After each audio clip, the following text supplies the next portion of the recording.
ನೋಡ್ದೇನ್ ಮಲ್ಲಿ ಎಷ್ಟು ಚೆನ್ನಾಗಿ ಕಾಣಿಸ್ತೈತಿ ಅಂತ ನಾ ಇವಾಗ. ಹ್ಞೂ ಗುಲಾಬಿ, ತುಂಬಾ ಚೆನ್ನಾಗಿ ಕಾಣಿಸ್ತೈತಿ.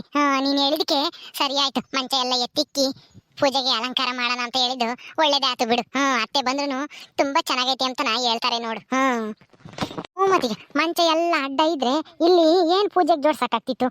ನಿಂತ್ಕಮಕ್ ಆಗ್ತಿರ್ಲಿಲ್ಲ. ಪೂಜೆಗೆಲ್ಲ ಜೋಡಿಸಿದ್ರೆ ಮನೆಯವರೆಲ್ಲರೂ ಬಂದ್ರೆ ನಿಂತ್ಕಮಕ್ಕೆ ಜಾಗ ಇರ್ತಿರ್ಲಿಲ್ಲ. ಅದಕ್ಕೆ ಮತ್ತೀಗ ಮಂಚನೆಲ್ಲನ ಹೊರಕಿಡ್ಸಿದ್ದು. ಈಗ ನೋಡು ಹೆಂಗ್ ವಿಶಾಲವಾಗೈತಿ. ನಾನು ಅತ್ತೆ ಎಲ್ಲಿ ಬೈತಾರೋ ಮಂಚ ಎಲ್ಲನ ಹೊರಕಿಡ್ದಿದ್ರೆ ಅಂತ ಹೇಳಿ ಹಂಗೇನೆ ಪೂಜೆಗೆ ಅಲಂಕಾರ ಮಾಡೋಣ ಅಂತ ಹೇಳ್ದೆ ಅಷ್ಟೇನೆ. ಹಿಂಗ್ ಮಾಡಿದ್ರೆ ಇನ್ನ ಚೆನ್ನಾಗಿರುತ್ತೆ ಬಿಡು. ಇನ್ಮೇಲೆ ಯಾವತ್ತಾದ್ರೂ ಪೂಜೆ ಮಾಡ್ಬೇಕು ಅಂದ್ರೂ ಮಂಚನೆಲ್ಲ ಹೊರಕಿಡ್ದೆ ಮಾಡ್ಬೇಕು. ಇನ್ನ ಶ್ರಾವಣ ಶನಿವಾರ ಬೇರೆ ಪೂಜೆ ಮಾಡ್ಬೇಕು ಅನ್ಸುತ್ತೆ. ಇವತ್ತು ಶ್ರಾವಣ ಸೋಮವಾರ, ಮೊದಲನೇ ಸೋಮವಾರ ಅಂತ ಪೂಜೆ ಮಾಡ್ತಾ ಇದ್ದಾರೆ. ಹೌದೇನು? ಶ್ರಾವಣ ಶನಿವಾರ ಸೋಮವಾರ ಪ್ರತಿ ವಾರ ಮಾಡ್ತಾರೇನು? ಪ್ರತಿ ವಾರ ಏನು ಮಾಡಲ್ಲ. ಶ್ರಾವಣ ಸೋಮವಾರ ಒಂದು ಪೂಜೆ ಮಾಡ್ತಾರೆ. ಪೂಜೆ ಮಾಡಿ ಶನಿವಾರ ಇದು ಕತೆ ಓದಿಸ್ತಾರೆ. ನನಗೂ ಗೊತ್ತಿಲ್ಲ, ನಮ್ಮ ಮನೆಗೇನು ಓದಿಸ್ತಾ ಇರ್ಲಿಲ್ಲ. ಇಲ್ಲಿ ಬಂದ್ಮೇಲೆ ಇವ್ರು ಓದಿಸ್ತಾರೆ, ನಮ್ಮ ಅತ್ತೇನು ನಮ್ಮ ಮಾವನು. ನಮ್ಮ ಮಾವ ಓದ್ತಾರೆ ಕತೆನ. ಹೌದಾ? ಸಾವುಕಾರರು ಕತೆ ಓದ್ತಾರ? ಗೊತ್ತಿಲ್ವಾ ಗುಲಾಬಿ ನಿಂಗೆ? ಇಲ್ಲ, ನನಗೇನು ಗೊತ್ತು. ನಾನು ಓದು ಶ್ರಾವಣದಾಗೆ ನಾನೇನು ಇಲ್ಲಿರ್ಲಿಲ್ವಲ್ಲ. ಶ್ರಾವಣ ಆದ್ಮೇಲೆ ನಾನು ಬಂದಿದ್ದು, ಈ ಮನೆಗೆ ಸೇರ್ಕೊಂಡಿದ್ದೆ ಕೆಲಸಕ್ಕೆ. ಗೊತ್ತಿಲ್ಲ ನನಗೆ. ಕತೆ ಓದಿಸ್ತಾರೆ ನಂಗಾರೆ? ನಮ್ಮೂರಾಗೆಲ್ಲ ಮಸ್ತಾಗಿ ಓದಿಸ್ತಾರೆ. ಶ್ರಾವಣ ಶನಿವಾರ ಯಾವತ್ತಾದ್ರೂ ಒಬ್ರು ಮೊದಲನೇ ಶನಿವಾರನೇ ಓದಿಸ್ತಾರೆ, ಒಬ್ರು ಕೊನೆ ಶನಿವಾರ ಓದಿಸ್ತಾರೆ. ಹಿಂಗೇನೆ ಶ್ರಾವಣ ಮುಗಿಯವರೆಗೂ ಪೂಜೆ ಮಾಡ್ತಲೇ ಇರ್ತಾರೆ. ಒಬ್ರು ತಪ್ತಿಲ್ಲ ಒಬ್ರು ನಮ್ಮೂರುಗಳಾಗಿ. ಗುಬ್ಬಲಿ ಆಂಟಿ, ಯಾಕೆ ಮಂಚ ಎಲ್ಲ ಹೊರಕಿಟ್ಟಿದ್ದೀರಾ? ಇವತ್ತೇನು ನಮ್ಮ ಮನೆಯಾಗೆಲ್ಲನ ಪೂಜೆ ಮಾಡ್ತೀರೇನು? ಎಲ್ಲ ಮಂಚ ಎಲ್ಲ ಹೊರಕಿಕ್ಕಿ ಎಷ್ಟು ಚೆನ್ನಾಗೈತೆ. ಫೋಟೋ ಇಕ್ಕಿ ಎಲ್ಲ ಹೂನಾರ ಹಾಕಿರೋದು ನೀವೇ ಮಾಡಿದ್ದಿದ್ದನ್ನೆಲ್ಲನ? ಪದ್ದು ನಾವೇ. ಮತ್ತೀಗ ಮನೆ ಧೂಳೆಲ್ಲ ಹೊಡೆದು ಕಸ ಹೊಡೆದು ನೆಲ ಒರೆಸಿ ಅಚ್ಚುಕಟ್ಟಾಗಿ ಮಂಚ ಎಲ್ಲ ಹೊರಕಿಡ್ದು ಪೂಜೆಗೆ ಜೋಡಿಸಿದೀವಿ. ನಿಮ್ಮ ಅಮ್ಮ ಬಂದ ತಕ್ಷಣ ಪೂಜೆ ಮಾಡ್ಬಿಡದೆ. ಹೌದೇನು? ಯಾಕೆ ಇವತ್ತು ಹಿಂಗ್ ಪೂಜೆ ಮಾಡೋದು? ಏನು ಇಲ್ಲ ಪದ್ದು, ಪ್ರತಿ ಶ್ರಾವಣ ಸೋಮವಾರ, ಪ್ರತಿ ಮೊದಲನೇ ಸೋಮವಾರ ಪೂಜೆ ಮಾಡ್ತೀವಲ್ಲ, ನಿನಗೆ ಗೊತ್ತಿಲ್ವೇ? ಹೆಂಗ ನನಗೇನ್ ಗೊತ್ತು, ನಾನು ಮಾಡ್ತಾ ಇದ್ದೀನಿ. ಪೂಜೆ ಮಾಡ್ತಾರ ಇಲ್ವಾ ಯಾರಿಗ್ ಗೊತ್ತು. ಕತೆ ಓದಿಸ್ತಾರಲ್ಲ ಅವತ್ತು ನಮ್ಮ ಮನೆಗೆ ಪಾಯಸ, ಆಮೇಲೆ ಕಾಳು, ಅನ್ನ ಸಾರು ಎಲ್ಲ ಮಾಡ್ತೀವಿ ವರ್ಷನ. ಸೋಮವಾರನ ಪೂಜೆ ಮಾಡ್ತಾರೆ ಏನಪ್ಪ, ನಾನು ಮಾಡ್ತಾ ಇದ್ದೀನಿ. ಪಾಯಸ ಉಂಬದ್ ಮಾತ್ರ ಚೆನ್ನಾಗಿ ನೆನಪಿರುತ್ತೆ ಅಲ್ವೇ? ಪೂಜೆ ಗೀಜೆ ಇಂಥದ್ ಮಾತ್ರ ನೆನಪಿರಲ್ಲ ನಿನಗೆ. ಪಾಯಸ ಉಂಡ್ರೆ ಮಾತ್ರನ ಅವತ್ತು ಏನಾದ್ರು ವಿಶೇಷ ಇದ್ರೆ ನಿನಗೆ ಚೆನ್ನಾಗಿ ನೆನಪಿರುತ್ತೆ ಅಲ್ವೇನ್ಪದ್ದು? ಮತ್ತೀಗ ಪೂಜೆ ಎಲ್ಲ ಮಾಡಿದ್ರೆ ಮನೆಗೆ ಪಾಯಸ ಮಾಡ್ಬೇಕು. ಮತ್ತೀಗ ಎಲ್ಲ ಹಬ್ಬಗಳಿಗೂ ಮಾಡ್ತೀವಲ್ಲ ನಾವು. ಪೂಜೆ ಮಾಡಿದಾಗೆಲ್ಲ ಪಾಯಸ ಮಾಡ್ತೈತಿ. ನಮ್ಮ ಅಮ್ಮಯ್ಯ ಶಾವಿಗೆ ಒತ್ತುತ್ತೆ, ಒಂದೊಂದ್ಸಲ ಹೋಳಿಗೆ ಮಾಡುತ್ತೆ, ಏನೇನೋ ಮಾಡ್ತೀವಿ ನಾವು. ಪದು ಕಾವೇರಿಯಲ್ಲಿ ಬರ್ಲಿಲ್ವೇ ನಿನ್ ಜೊತೆಗೆ? ಇಲ್ಲ, ಅವಳು ಹಂಗೇನೆ ಅಜ್ಜಿರ್ ಮಾತಕ್ಕೆ ಹೋಗ್ತೀನಿ ಅಂತ ಓದ್ಲು ಅವಳು. ಒಬ್ಳೆ ಓದ್ಲೆ? ಅವಳು ಒಬ್ಳೆ ಹೋಗ್ತೀನಿ ಅಂತ ಓದ್ಲು. ನಾನು ಅಲ್ಗಾನ ಹೋಗಿ ಬಿಟ್ಟು ಬಂದೆ. ಹೌದಾ, ಸರಿ ಆಯ್ತು ಬಿಡು. ನಮ್ಮಮ್ಮಯ್ಯ ಇದ್ರೆ ಅಲ್ಲೇ ನೋಡ್ಕೊಂಬತ್ತ, ಇಲ್ಲಾಂದ್ರೆ ಕರ್ಕೊಂಬರುತ್ತೆ ಇಲ್ಲಿಗೇನೆ. ಅಮ್ಮವ್ರು ಬಂದ್ರು. ಅಮ್ಮವ್ರೆ, ಎಲ್ಲ ಪೂಜೆಗೆ ಜೋಡಿಸಿದೀವಿ, ಬರ್ರಿ ನೋಡ್ ಬರ್ರಿ. ಯಮ್ಮ ಇಲ್ಲಿ ನೋಡಿಲ್ಲಿ, ನಮ್ಮ ಮನೆಗೆ ಇದ್ದಿದ್ ಮಂಚ ಎಲ್ಲ ನಾವು ಹರಕಿತ್ತೇವ್ರೆ. ಗುಬ್ಬಲಿ ಆಂಟಿನೂ ಮಲ್ಲಿನು ಇಲ್ಲಡಲಿ ಎಷ್ಟ ಸೆನಕ್ಕೆ ಹೂನಾರ ಎಲ್ಲ ಹಾಕಿ ಫೋಟೋ ಇಕ್ಕಿ ಪೂಜೆ ಮಾಡಕ್ಕೆ ಹಂಗೆ ಹೊಂದಿಸಿದ್ದಾರೆ ಗುಬ್ಬಲಿ ಆಂಟಿನೂ ಮಲ್ಲಿನು. ಅಲ್ಲೇ ನಮ್ಮ ಎಷ್ಟು ಚೆನ್ನಾಗೈತೆ ನೋಡಕ್ಕೆ. ಅಮ್ಮವ್ರೆ, ಪೂಜೆಗೆಲ್ಲ ಹೊಂದಿಸಿದೀವಿ. ಇನ್ನೇನು ಇನ್ನ ಸಾವುಕಾರರು, ಚಿಕ್ಕ ಸಾವುಕಾರರು, ಆಮೇಲೆ ತಿಮ್ಮಜ್ಜಿ ಎಲ್ಲ ಬರ್ಬೇಕು ಪೂಜೆಗೆ. ಕಿವಡಜ್ಜಿನ ಅವಳೆಲ್ಲಿ ಬರ್ತಾಳೆ? ಸುಮ್ಮನ ಪೂಜೆ ಮಾಡ್ರಿ. ನಿಮ್ ಸಾವುಕಾರರು ನಾವ್ ರಾಜನು ಬತ್ತಿದಂಗೆನೆ ಪೂಜೆ ಶುರು ಮಾಡೋದೇನೆ. ಎಲ್ಗೋದ್ರೆ ಮಲ್ಲಿ? ನಿನ್ ಗಂಡನು ನಿಮ್ಮ ಮಾವನು ಏನೋ ಹೇಳೋದು ಇಂತ ತಕ ಹೋಗ್ತೀವಿ ಅಂತಾನ? ಹ್ಞೂ ಅತ್ತೆ, ಅವ್ರು ಹೇಳೋದ್ರು. ಆದ್ರೆ ಮಾವ ಏನು ಹೇಳೋಗ್ಲಿಲ್ಲ ಎಲ್ಲಿಗೆ ಹೋಗ್ತೀನಿ ಅಂತಾನ. ನಾನು ನಿಮಗೆ ಹೇಳಿರ್ತಾರೇನೋ ಅಂತೇಳಿ ಏನು ಕೇಳಕ್ ಹೋಗ್ಲಿಲ್ಲ ಅತ್ತೆ.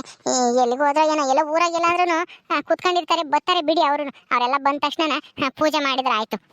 ಸರಿ ಅಲ್ಲಿ ಒಳಗೆ ರಸಾಯನ ಮಾಡಿಕ್ಕಿದೀನಿ ಹಣ್ಣಿಂದ, ತಕೊಂಬಂದು ಪೂಜೆಗೆ ಇಕ್ರಿ. ಪೂಜೆ ಆದ್ಮೇಲೆ ಎಲ್ಲಾರ್ಗು ಕೊಡಿವ್ರಂತೆ. ಹೌದಾ ಮೋರೆ, ರಸಾಯನ ನೀವ್ ಮಾಡಿದ್ರಾ? ನಾನೇ ಮಾಡಿದ್ದೆ. ಯಾಕೆ? ಲಾಮೋರೆ, ನಮಗೆ ಹೇಳಿದ್ರೆ ನಾನಾ ಇಲ್ಲ ಮಲ್ಲಿನ ಇಬ್ರಕ್ಕೊಬ್ರು ಮಾಡ್ತಿದ್ವಲ್ಲ, ನೀವು ಸುಮ್ಮನೆ ಯಾಕೆ ತೊಂದರೆ ತಗೊಂಬಕ್ಕೋದ್ರಿ ಅಂತ. ನಾವೇ ಇದ್ವಲ್ಲ ಮಾಡಕ್ಕೆ. ಅದು ದೇವ್ರ ಪ್ರಸಾದ, ದೇವ್ರಿಗೆ ಅರ್ಪಿಸೋದು. ಹಂಗೆಲ್ಲ ನಾ ಯಾರ್ಯಾರ ಮಾಡಕ್ಕಾಗಲ್ಲ, ನಿಮಗೆ ಗೊತ್ತೂ ಆಗಲ್ಲ ಏನೇನ್ ಹಾಕ್ಬೇಕು ಅದಕ್ಕೆ ಅಂತಾನ. ಅದಕ್ಕೆ ನಿಮಗೆ ಮಾಡಕ್ ಬರಲ್ಲ ಅಂತಾನೆ ನಾನೇ ಮಾಡಿಕ್ಕಿದ್ದೀನಿ. ತಕೊಂಬಂದು ಪೂಜೆಗೆ ಇಕ್ಕೋಗ್ರಿ ಸುಮ್ಮನೆ. ನಾನೆಲ್ಲ ಮಾಡಿದ್ದೀನಿ ನಾನೇನೆ.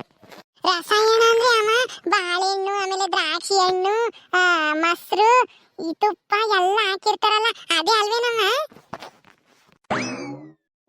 ಅದೇ ಕಣೆ. ಯಾಕೆ ತಿಂದಿಲ್ವೇ ನೀನೆಂದು ರಸಾಯನನ? ದೇವಸ್ಥಾನಗಳಿಗೂ ಕೊಡ್ತಿರ್ತಾರಲ್ಲ ವಾರ ವಾರನ, ಹೋಗ್ತಿರ್ತೀಯ ಇಸ್ಕೊಂಡ್ ತಿಂಬಕ್ಕೆ?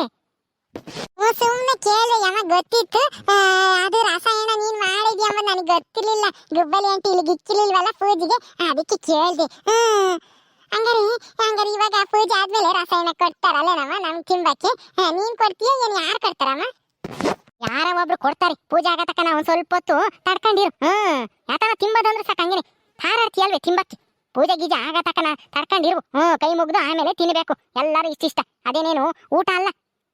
ಇಷ್ಟಿಷ್ಟು ಬಗ್ಸೆ ಗಟ್ಲೆ ತಿಂಬಕ್ಕೆ. ಒಂದ್ ಸ್ವಲ್ಪ ಪ್ರಸಾದ ಅಷ್ಟೇನೆ, ದೇವ್ರ ಪ್ರಸಾದ ಎಷ್ಟು ತಿನ್ಬೇಕು ಅಷ್ಟು ತಿನ್ಬೇಕು. ಸರಿ ಆತು ಬಿಡಮ್ಮ, ಜಲ್ದಿ ಪೂಜೆ ಮಾಡವ. ಇನ್ನು ಅಪ್ಪ ಇನ್ನು ಅಣ್ಣ ಇನ್ನು ಬರ್ಬೇಕೇನು ಪೂಜೆ ಮಾಡಕ್ಕೆ? ನಾನು ಕರ್ಕೊಂಬರನೇನವ, ಅಪ್ಪ ಇನ್ನು ಅಲ್ಲೆಲ್ಲಾನ ಕುತ್ಕೊಂಡಿರುತ್ತೆ. ಜಲ್ದಿ ಪೂಜೆ ಮಾಡಿ ರಸಾಯನ ತಿಂಬನ ಅಂತ ಅಪ್ಪ ಹಿಂಗ್ ಕರ್ಕೊಂಬರೋಣ ಅಂತ ಹೇಳ್ತಾ ಇದ್ಯಾ? ಸರಿ ಹೋಗು, ನಿಮ್ಮ ಅಪ್ಪಯ್ಯ ಬರಂಗ್ ಕಾಣಲ್ಲ, ನೀನು ಹೋಗಿ ಅಲ್ಲೆಲ್ಲಾನ ಇದ್ರೆ ಜಲ್ದಿ ಬರ್ಬೇಕಂತೆ, ಅಮ್ಮ ಕರಿತೈತಿ ಪೂಜೆ ಮಾಡ್ಬೇಕಂತೆ ಅಂತ ಹೇಳಿ ಕರ್ಕೊಂಬರ ಹೋಗಿ. ಸರಿ ಅಮ್ಮ, ಜಾಲ್ ಕರ್ಕಬತ್ತೀನಿ. ಹಂಗೇನೆ ಕಾವೇರಿನೂ ಕರ್ಕಬತ್ತೀನಿ. ಪಾರಿ ಕಾವೇರಿ ಪೂಜೆ ಮಾಡ್ತಾ ಇದಾರೆ ನಮ್ಮ ಮನೆಗೆ, ರಸಾಯನ ಕರ್ತಾರೆ ಅಂತ ಅವಳನ್ನು ಕರ್ಕಬತ್ತೀನಿ. ಸರಿ ಪದು, ಹೋಗಿ ಹಂಗೆ ಕರ್ಕೊಂಬ. ಕಾವೇರಿನೂ ಕರ್ಕೊಂಡು ನಿಮ್ಮ ಅಪ್ಪನೂ ಕರ್ಕೊಂಬ. ಆಟತ್ತಿಗೆ ನಿಮ್ಮ ಅಣ್ಣ ಬರ್ತಾರೆ ಈಗ್ಲಾಗ್ಲಾನ. ಸರಿ ಆಯ್ತು, ಕರ್ಕಬತ್ತೀನಿ ಹೇಳು. ಮಲ್ಲಿ ಹೋಗು, ರಸಾಯನ ತಗೊಂಬಂದು ಇಲ್ಲಿಕ್ಕು ಪೂಜೆಗೆ. ಸರಿ ಅತ್ತೆ ಆಯ್ತು, ತಗೊಂಬತ್ತೀನಿ ರೀ. ಎಲ್ಲಿಕ್ಕಿದ್ದೀರಾ? ಅಲ್ಲೇ ಕಾರಾರೆ ಬಂಡೆ ಮೇಲೆ ಮುಚ್ಚಿಕ್ಕಿದೆ ನೋಡು ಪ್ಲೇಟ, ತಕೊಂಬ. ಸರಿ ಅತ್ತೆ ತತ್ತೀನಿ. ಊದ್ಗಡ್ಡಿ ಹಚ್ಚೆ ಇಲ್ವಲ್ಲಿ, ಹಚ್ಚಿಕ್ಬೇಕು ತಾನೆ? ಹಚ್ಚಿಕ್ಕಿದ್ರೆ ಮನೆಯೆಲ್ಲ ಘಮ ಘಮ ಅಂಬದು. ಅಂತ ಊದ್ಗಡ್ಡಿ ತರೋದು ನಮ್ಮ ಮನೆಗೆ. ರೇಟ್ ನಾವು ತರೋದೆಲ್ಲನ. ಆಮೋರೆ ಹೌದಾ, ಹಚ್ಚಿಲ್ಲ ನಾನೇನೆ. ಏನು ಬೇಡ ಸುಮ್ಮನಿರು, ನಾನೆಲ್ಲ ಹಚ್ಚಿಕ್ತೀನಿ. ನೋಡು ಈಗ ಮನೆ ಹಂಗೇನೆ ಘಮ ಘಮ ಅಂತೈತಿ ಅಲ್ವೇನೆ. ಗುಲಾಬಿ ವಾಸನೆ ಚೆನ್ನಾಗೈತಲ್ಲ ಊದ್ಗಡ್ಡಿದು? ಹೌದು ಅಮ್ಮರಿ, ತುಂಬಾ ಚೆನ್ನಾಗೈತೆ. ಹಂಗೆ ಘಮ ಘಮ ಘಮ ಅಂತೇಳಿ ಮಲ್ಗೆ ಹೂವಿನ ತರ ವಾಸನೆ ಬರ್ತಾ ಐತಿ. ಮತ್ತೆ ಅದಕ್ಕೆ ಮತ್ತೆ ಹೇಳೋದು, ಒಳ್ಳೆ ಊದ್ಗಡ್ಡಿ ತಂದು ಪೂಜೆ ಮಾಡೋ ದಿವಸ ಹಚ್ಚಿಕ್ಬೇಕು. ಅವಾಗ ಮನೆ ಎಲ್ಲ ನಾವು ತರ ಕಳಕಳೆಯಾಗಿ ತುಂಬ್ದಂಗಿರುತ್ತೆ. ನೋಡು ಈಗ ಮನೆ ಲಕ್ಷಣ ಹೆಂಗೆ ಐತೆ ಅಂತಾನ. ಹೌದು ಅಮ್ಮರಿ, ತುಂಬಾ ಚೆನ್ನಾಗೈತೆ ವಾಸನೆ ಅಂತನು. ಆಹಾ, ಅಲ್ಲೇನೆ ನಮ್ಮ ಮನೆಗೆ ಏನಿವತ್ತು ಹಿಂಗೆ ಗಮ್ ಗುಡ್ತಾಯ್ತು ಹಂಗೇನೆ. ದೇವರೇ ಬಂದಂಗ ಆಗೈತೆ ನಮ್ಮ ಮನೆಗೆ ಇವತ್ತು. ಏನೇ ಕಾಳಿ ಕರಿಮಾಳಿ, ಏನಿವತ್ತು ಏನ್ ಮಾಡ್ತಾ ಇದ್ದೀರಿ? ಏನ್ ಪೂಜೆ ಮಾಡ್ತಾ ಇದ್ದೀರಿ? ಕಿಡ್ದಿಮ್ಮಿ, ಸುಮ್ಮನ ಬಾಯಿ ಮುಚ್ಕೊಂಡು ನಿಂತ್ಕ. ಇವತ್ತು ಶ್ರಾವಣ ಸೋಮವಾರ ತಾನೆ, ಅದಕ್ಕೆ ಪೂಜೆ ಮಾಡ್ತಾ ಇದೀವಿ. ಅಷ್ಟು ಗೊತ್ತಾಗಲ್ವಾ ನಿನ್ಗೆ? ಏನ್ ಮಾಡ್ತಾ ಇದೀರ ಅಂತ ಕೇಳ್ತೀಯಲ್ಲ. ಮೊದ್ಲಿಂದ ನಡೆಸ್ಕೊಂಡ್ ಬಂದಿರೋ ಸಂಪ್ರದಾಯ, ಮೊದಲನೇ ಸೋಮವಾರ ಪೂಜೆ ಮಾಡ್ಬೇಕು ವಿಶೇಷವಾಗಿ ಅಂತಾನ. ಎಲ್ಲ ಗೊತ್ತಿದ್ದು ಕೇಳ್ತೀಯಲ್ಲ, ನೆಟ್ಟು ಮಾತಾಡ್ಸಕ್ಕೂ ಬರಲ್ಲ ನಿನ್ಗೆ. ಪೂಜೆ ಶ್ರಾವಣ ಅಲ್ವೇ? ಸೋಮವಾರ ಬೇರೆ ಇವತ್ತು, ಅದಕ್ಕೆ ಪೂಜೆ ಮಾಡ್ತಾ ಇದ್ದೀರಾ? ಮಾಡಿ. ಅಲ್ಲ, ನನ್ನ ಬಿಟ್ಟೆ ಮಾಡ್ತಾ ಇದೆಯಲ್ಲ ಕಾಳಿ. ನಾನು ಕರಿಬೇಕಂಬದ್ ಗೊತ್ತಾಗಲ್ಲ ನಿನ್ಗೆ? ನಿನ್ ಯಾಕೆ ಕರಿಬೇಕು? ನೀನ್ ಕರೆದ್ರೆ ಇದೇ ಗೋಳು ನೋಡು. ಸುಮ್ಮನೆ ಖುಷಿಯಾಗಿ ಪೂಜೆ ಮಾಡ್ತಿದ್ದ ಅದನ್ನು ಕೆಡ್ಸಿಕ್ತಿ. ಬಾಯಿ ಬಂದಂಗೆ ಮಾತಾಡಿ ಕಿವೆ ಕೇಳಿಸ್ತಿದ್ರು. ಸುಮ್ಮನೆ ನಿಂತ್ಕ ಮತ್ ಕಲ್ತ್ಕ, ಸುಮ್ಮನೆ ಮಾತಾಡ್ಬೇಡ ನೀನು. ಹೆಂಗೋ ನಮ್ಮನೆ ಸಂಪ್ರದಾಯನ ನೀನ್ ಮಾಡ್ತಿಲ್ವಲ್ಲ, ಮುಂದುವರ್ಸ್ಕೊಂಡು ಹೋಗ್ತಾ ಇದೆಯಲ್ಲ, ಅದೇ ಸಮಾಧಾನ ನನಗೆ. ಜಲ್ದಿ ಪೂಜೆ ಮಾಡಿ. ಎಲ್ಲೇ ಸಿದ್ಧಾನೂ ಇಲ್ಲ ರಾಜನೂ ಇಲ್ಲ, ಅವ್ರನ್ನ ಬಿಟ್ಟೆ ಮಾಡ್ತೀರಿ ಪೂಜೆನ. ಅವ್ರು ಬರತಕ್ಕ ಒಂದ್ ಸ್ವಲ್ಪ ಹೊತ್ತು ತರ್ಕೊಂಡಿರು. ಅವರು ಬರ್ಲಿ, ಎಲ್ಲಾರು ಬಂದ್ಮೇಲೆ ಪೂಜೆ ಮಾಡ್ಬೇಕು. ನೀನೊಬ್ಳೆ ಮಾಡಿ ಸರಿಯಾಗ್ಬಿಡುತ್ತಾ? ಈಗಳತ್ತೆ ರಸಾಯನ ಇಲ್ಲಿಕ್ಲಾ? ಇಕ್ಕು ಅಲ್ಲೇನೆ. ಈ ತಿಮ್ಮಜ್ಜಿ ಯಾಕೆ ಬರ್ತಾಳೋ ಏನೋ. ಹೋಗ್ಲಿ ಬಿಡಿ ಅತ್ತೆ, ಆ ಅಜ್ಜಿ ಮಾತಿಗೆ ನೀವ್ ಯಾಕೆ ಬೇಜಾರು ಮಾಡ್ಕೋಬೇಡ್ರಿ. ಪೂಜೆ ನಡೀತಾ ಐತೆ, ಸಂತೋಷವಾಗಿ ಪೂಜೆ ಮಾಡೋಣ ಬಿಡಿ. ಬೇಜಾರು ಮಾಡ್ಕೋಬೇಡ್ರಿ. ಹಂಗ್ ಮಾತಾಡ್ಬಿಡ್ತೈತಲ್ಲ ಈ ಅಜ್ಜಿ, ಸುಮ್ಮನಿರೋಣ ಅಂಬಲ್ಲ. ಅತ್ತೆ ಅವ್ರು ಬಂದ್ರು. ಹರಿ ಬಂದ್ರ? ಸರಿ ಬನ್ನಿ ಪೂಜೆಗೆ. ಅಲ್ಲ ಹೊತ್ತು ಮುಂಚೆ ಪೂಜೆ ಮಾಡ್ಬೇಕು, ಬೇಗ ಬರ್ರಿ ಹೊಲ್ತಕ್ ಹೋಗ್ರಿ ಅಂತ ಹೋಗಿ ಅಂತ ಹೇಳಿದ್ರೆ ನೀವು ಇಷ್ಟೊತ್ತಿನ ತಕ ಬಂದ್ರಲ್ಲ. ಸರಿ ಬರ್ರಿ, ಇನ್ನ ಪೂಜೆ ಮಾಡಿಲ್ಲ. ಇನ್ನೂ ಆಗಿಲ್ವಲ್ಲ ಪೂಜೆ ಹೊತ್ತಿಗೆ ಸರಿಯಾಗಿ ಬರ್ತೀನಿ ಅಂತ ಹೇಳಿದ್ನಲ್ಲ, ಸರಿಯಾಗಿ ಬಂದಿದ್ದೀನಲ್ಲ ಬಿಡುಮಲ್ಲಿ. ಎಲ್ಲಾರು ಬಂದ್ರು, ಸಾವುಕಾರರು ಪದ್ದು ಕಾವೇರಿ ಬರ್ಲಿಲ್ಲ. ಅವ್ರಿನ್ನ ಯಾವಾಗ ಬರ್ತಾರೋ ಏನೋ. ಆಗೋ ಅವರು ಬಂದೇ ಬಿಟ್ರು. ಅತ್ತೆ ಪೂಜೆ ಮಾಡಿ ಅತ್ತೆ. ಎಲ್ಲಾರು ಬಂದ್ರ? ಪೂಜೆ ಮಾಡ್ತೀನಿ. ತಂದೆ ನಮ್ಮಪ್ಪ ಎಲ್ಲ ಒಳ್ಳೇದ್ ಮಾಡಪ್ಪ. ನಮ್ಮನೆ ಆಸ್ತಿ ಇನ್ನೂ ಹೆಚ್ಚಾಗ್ಲಿ. ಯಾವ ಕೆಟ್ಟ ದೃಷ್ಟಿನೂ ನಮ್ಮನೆ ಮೇಲೆ ಬೀಳ್ದಂಗೆ. ನಾವಿನ್ನದ ಯಾವಾಗ್ಲೂ ಹಿಂಗೇ ಸಮೃದ್ಧಿಯಾಗಿ ಸಾವುಕಾರಾಗೇ ಇರಂಗ್ ಮಾಡಪ್ಪ ದೇವ್ರೇ. ನಮ್ಮ ಮನೆಯವ್ರಿಗೆಲ್ಲರಿಗೂ ಒಳ್ಳೇದ್ ಮಾಡಪ್ಪ. ನನ್ನ ಮಗ, ನನ್ನ ಮಗಳು, ನನ್ನ ಗಂಡ ಎಲ್ಲರೂ ಚೆನ್ನಾಗಿರಂಗ್ ಮಾಡಪ್ಪ ತಂದೆ. ಸರಿ ರಾಜಾ, ಬಾ ನೀನ್ ಕೈ ಮುಗಿ ಬಾ. ಒಬ್ಬೊಬ್ರೆ ಕೈ ಮುಗ್ದು ಎಲ್ಲಾರ್ದು ಪೂಜೆ ಮಾಡಿದಾದ್ಮೇಲೆ ಎಲ್ಲಾರ್ಗು ರಸಾಯನ ಹಂಚ್ಬಿಡ್ತೀನಿ ನಾನೇನೆ. ಬರೀ ಕೈ ಮುಗಿ ಬರೀ ಒಬ್ಬೊಬ್ರೇನೆ. ಸರಿ ಅಮ್ಮ ಆಯ್ತು, ಬಾ ನೀನ್ ಈ ಕಡೆಗೆ. ಕಾವೇರಿ, ನಿಮ್ಮ ಅಜ್ಜಿ ರಸಾಯನ ಮಾಡೈತಿ. ಪೂಜೆ ಎಲ್ಲ ಆದ್ಮೇಲೆ ಕೊನೆಗೆ ರಸಾಯನ ಕೊಡುತ್ತೆ. ಇಬ್ರು ಎರಡೆರಡು ಸರಿ ಇಸ್ಕೊಂಡ್ ತಿಮ್ಮನ. ರಸಾಯನನ ಬಾಳೆಹಣ್ಣು ಎಲ್ಲ ಹಾಕಿರ್ತಾರಲ್ಲ ಪದ್ಧತಿ. ಬಾಳೆಹಣ್ಣು, ಆಮೇಲೆ ಸೇಬೆಹಣ್ಣು, ದ್ರಾಕ್ಷಿ ಹಣ್ಣು, ಮೊಸರು, ಆಮೇಲೆ ಸಕ್ಕರೆ ಎಲ್ಲ ಹಾಕಿರ್ತಾರೆ. ಎಷ್ಟು ಚೆನ್ನಾಗಿರುತ್ತೆ ಗೊತ್ತೇ? ನೀನು ಎಂದು ತಿಂದಿಲ್ಲ? ತಿಂದಿದ್ದೀನಲ್ಲ ನಾನು ನೀನು ಅವತ್ತು ಗುಡಿಯಕ್ಕೆ ಹೋಗಿದ್ವಲ್ಲ, ತಿಂದ್ವಲ್ಲ ಅವತ್ತು ಗುಡಿಯಾಗೆ. ತಿಂದಿದ್ದೆ ಅಲ್ವೇ? ಎಷ್ಟು ಚೆನ್ನಾಗಿತ್ತು ಅಲ್ವೇ? ಈಗ ನಮ್ಮ ಮನೆಗೂ ಹಂಗೆ ಮಾಡಿದ್ದಾರೆ. ಇವಾಗ ನಾವು ಎರಡು ಸರಿ ಇಸ್ಕೊಂಡು ತಿಂವನ ಹಂಗ. ಸರಿ ಆಯ್ತು, ಎರಡು ಸರಿ ಇಷ್ಟವನ. ದೋ ಕಾವೇರಿ, ಸುಮ್ಮನೆ ನಿಂತ್ಕೊಳ್ರಿ. ಏನದು ಮಾತು? ಪೂಜೆ ಮಾಡ್ಬೇಕಾದ್ರೆ ಸುಮ್ಮನೆ ನಿಂತ್ಕೊಳ್ರಿ. ನಿಮ್ಮ ಅಣ್ಣಯಿಂದ ಆಗ್ತಿದಂಗೆ ನೀನು ಕೈ ಮುಗಿಯ ಪದ್ದು ಸುಮ್ಮನೆ ಮಾತಾಡಬೇಡ, ಸುಮ್ಮನೆ ನಿಂತ್ಕೊಳ್ರಿ. ಪೂಜೆ ಆಗೋವರೆಗೂ ಒಂದು ಸ್ವಲ್ಪ ಹೊತ್ತು. ಸರಿ ಅಮ್ಮ, ಅಣ್ಣ ಬೆಳಗ್ತಿದ್ದಂಗೆ ನಾನು ಉದ್ಗಡ್ಡಿ ಬೆಳಗ್ಗೆ ಕೈ ಮುಗಿತೀನಿ. ಓಕೆ ಸ್ನೇಹಿತರೆ, ಈ ವಿಡಿಯೋನಲ್ಲಿ ಮುಗಿಸ್ತಾ ಇದೀವಿ. ಕಥೆಯನ್ನು ಮುಂದುವರಿಯುತ್ತೆ. ನಿಮ್ಮೆಲ್ಲರಿಗೂ ಈ ವಿಡಿಯೋ ಇಷ್ಟ ಆದರೆ ಲೈಕ್ ಮಾಡಿ, ಶೇರ್ ಮಾಡಿ. ಇನ್ನೂ ಯಾರು ನಮ್ಮ ಚಾನಲ್ ಸಬ್ಸ್ಕ್ರೈಬ್ ಮಾಡ್ಕೊಂಡಿಲ್ಲ ದಯವಿಟ್ಟು ಸಬ್ಸ್ಕ್ರೈಬ್ ಮಾಡ್ಕೊಳ್ಳಿ. ಮುಂದಿನ ವಿಡಿಯೋದಲ್ಲಿ ಸಿಗ್ತೀವಿ. ನಮಸ್ಕಾರ.